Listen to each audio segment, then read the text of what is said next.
smell your curiosity. I am the Howlerist. Tonight, we dissect the teenage mind with clinical precision. Through scientific fact and dark observation, we will examine how young brains become compromised. What you will witness is not fiction. It is neurological inevitability. Following our clinical analysis, I will share a poem born from the darker recesses of consciousness, verses that explore what happens when vulnerable minds encounter the unforgiving world. If this clinical horror resonates with your more predatory instincts, consider subscribing. Like-minded individuals who appreciate the intersection of science and dread are always welcome in our pack. Let us begin the dissection.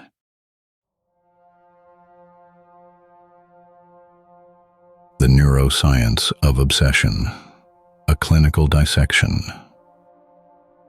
The teenage brain is an unfinished construction site where the most critical safety systems remain offline.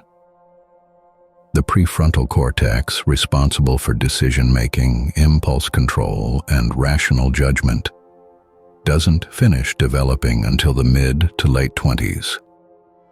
Meanwhile, subcortical structures like the amygdala have already matured. Picture a high-performance engine installed in a vehicle with no functioning brakes.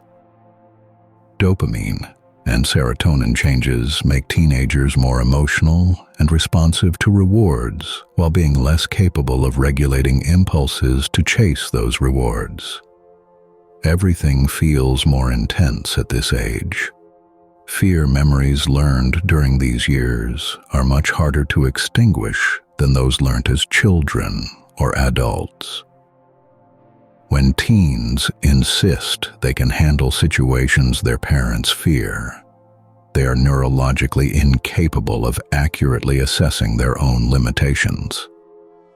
Their hyperactive reward system floods them with chemicals at the mere thought of desired experiences, while their underdeveloped prefrontal cortex cannot evaluate long-term consequences.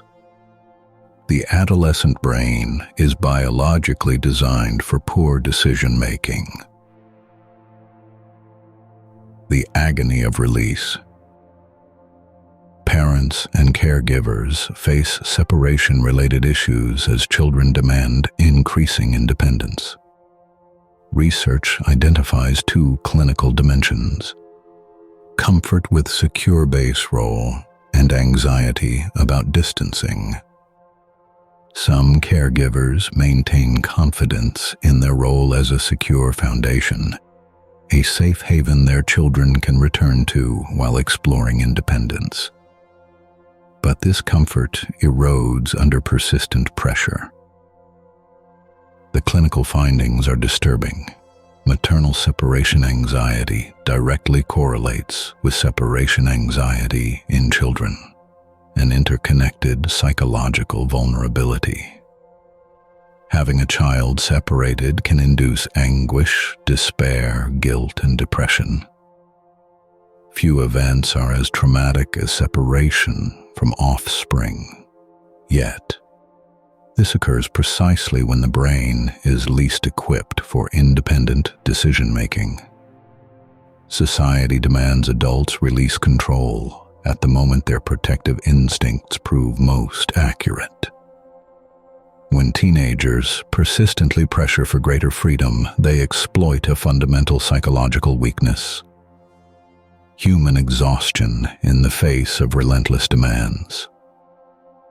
Those who finally surrender may be capitulating at the exact moment their intervention is most critical.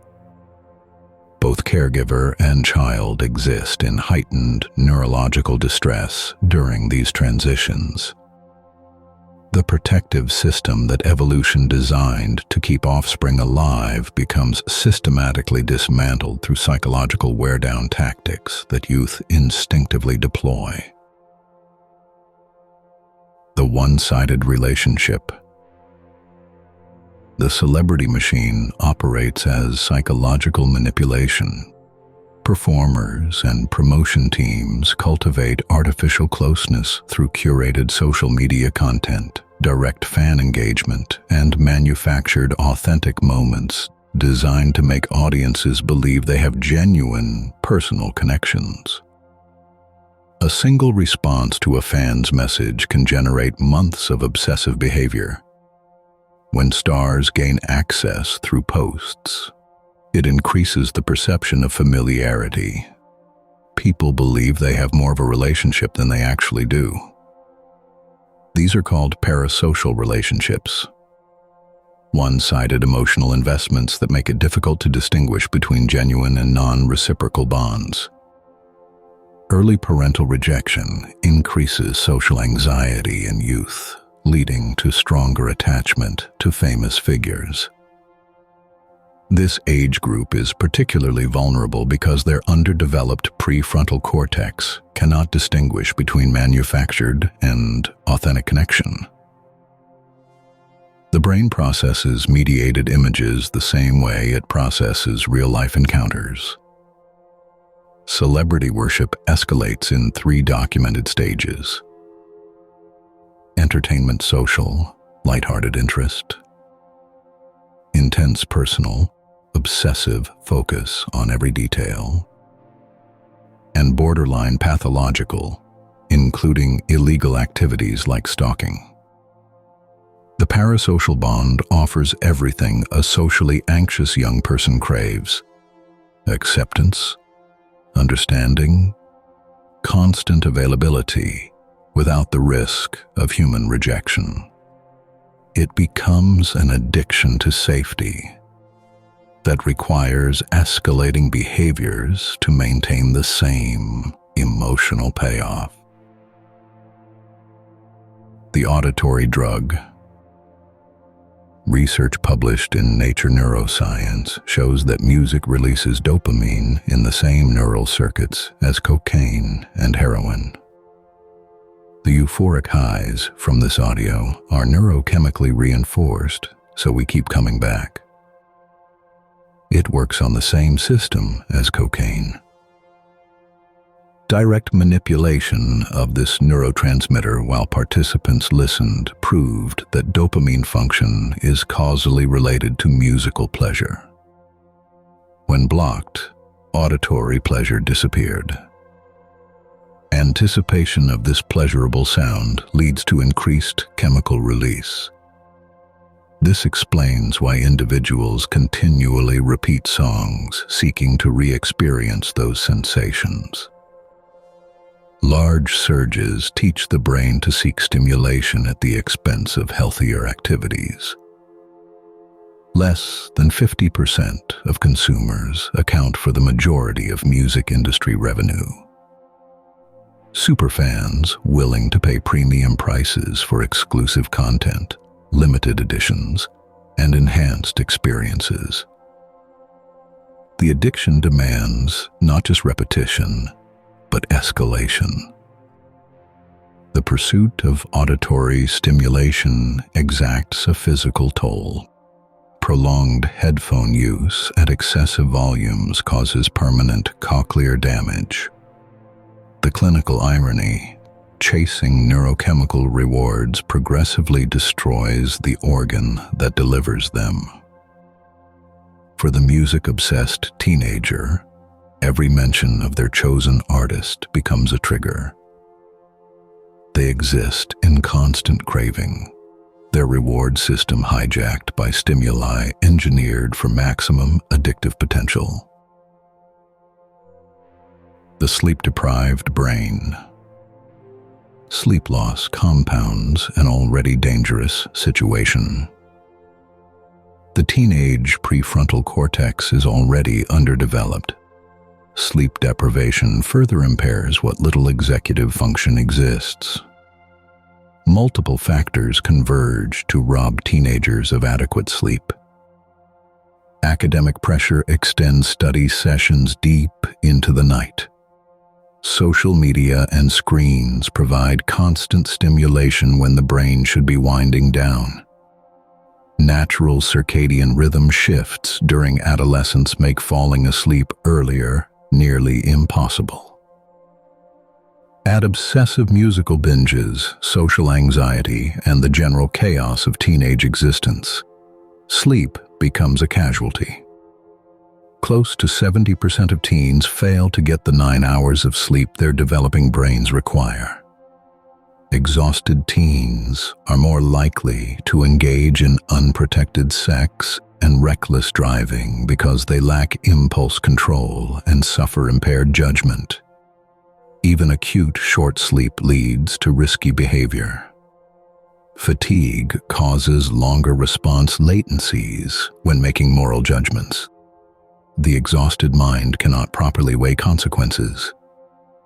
This age group faces heightened risk because of ongoing brain development. Sleep loss causes rigid thinking and feedback blunting.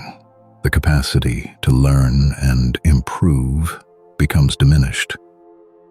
Individuals show strikingly different performance patterns, choosing more frequently from risky options. Fatigue reduces regional cerebral metabolism within the prefrontal cortex, the brain region responsible for judgment and decision-making. Blunted reactions to feedback while exhausted underlie failures to adapt to uncertainty and changing circumstances. Final clinical judgment.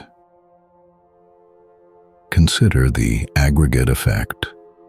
An incomplete teenage brain, driven by dopamine-hijacked reward systems, obsessed with parasocial relationships, sleep-deprived from musical binges, under pressure from exhausted parents who can no longer maintain protective boundaries.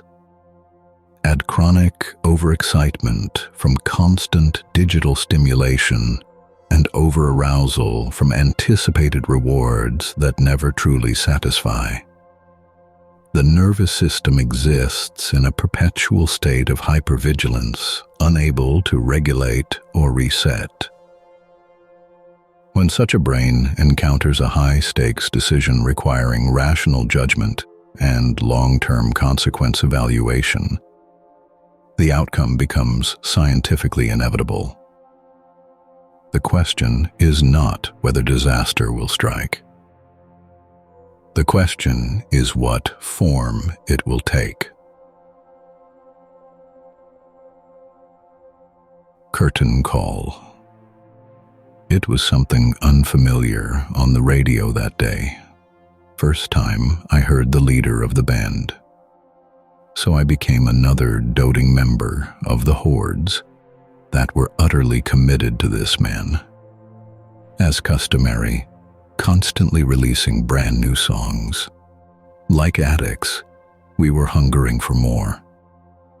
When tickets went on sale, I couldn't buy them fast enough, so I could stand among the thousands and adore. My parents were distraught, not wanting me to go. Too young, they said, to travel on my own. Eventually, they trusted me, or else I wore them down. I cared not why, just that I could go. Anticipation wouldn't let my eager mind relax, and I focused on the clock throughout the night. Till, utterly exhausted, at last I closed my eyes, seemingly just minutes prior to light. In a dreamlike state, I heard his voice beckoning to me as my favorite song chimed for me to rise. And even sheer fatigue couldn't quell my joy. As I forced myself to open tired eyes, I barely heard the lectures of how much care to take, as my parents drove me down to catch the train. I was going through the motions, too preoccupied to care.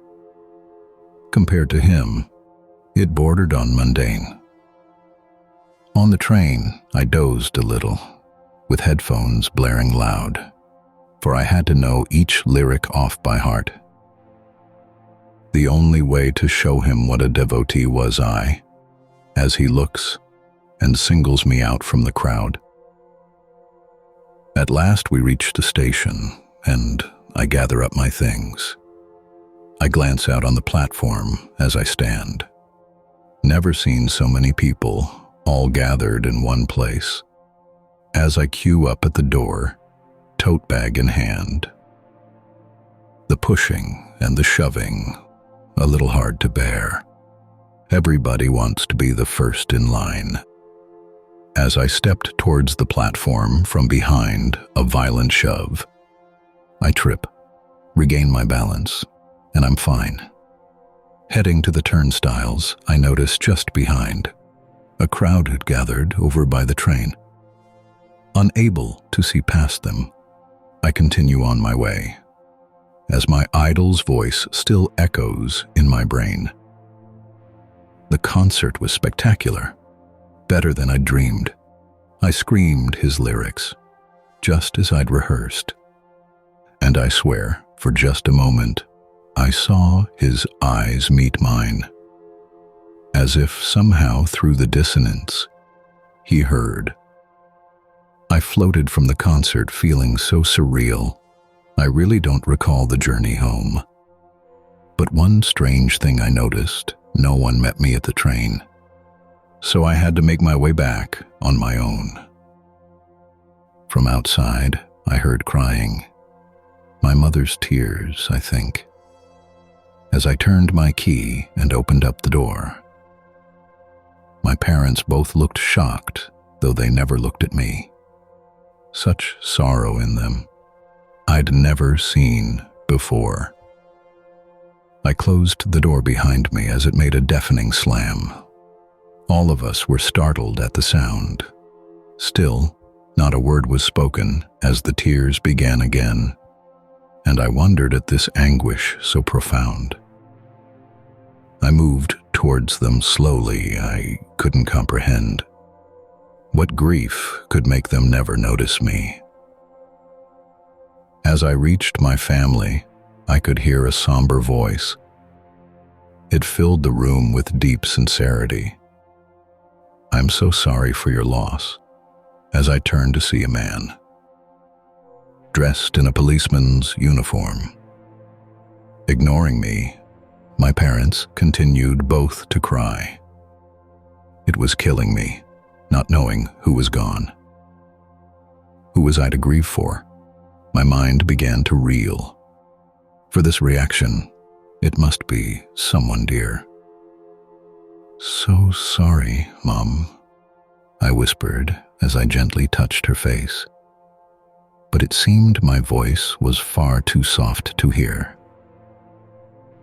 "Tell us how it happened," Dad spluttered desperately. Perhaps this man's reply would shed some light. "As the train moved from the platform, I'm afraid your daughter fell. The injuries resulting took her life." The whole room started spinning. What did he just say? I did trip at the train, but didn't fall. I tried to play the morning back over in my head. Falling underneath a train, I can't recall. I did feel a shove and a stumble as I stepped, and of course the crowd that gathered there behind. "But I tell you, I'm right here," I was screaming at them now. "It's not true. I would remember if I died." But nobody was listening. I couldn't make them hear. I desperately kept trying to get through, till I saw in the policeman's hand, he held my bloodied tote. That was when I realized it was true. Overcoming days, I watched the pain of loved ones left behind. You don't know the void that's left once you are gone. In limbo, I couldn't even show them I was there. Unable to connect, I was alone. I never meant to leave them. If I had my time again, I'd show them just how much they meant to me. Yes, I'm with them, sharing all their joys and sorrows through the years. Forever, just a ghost that they can't see.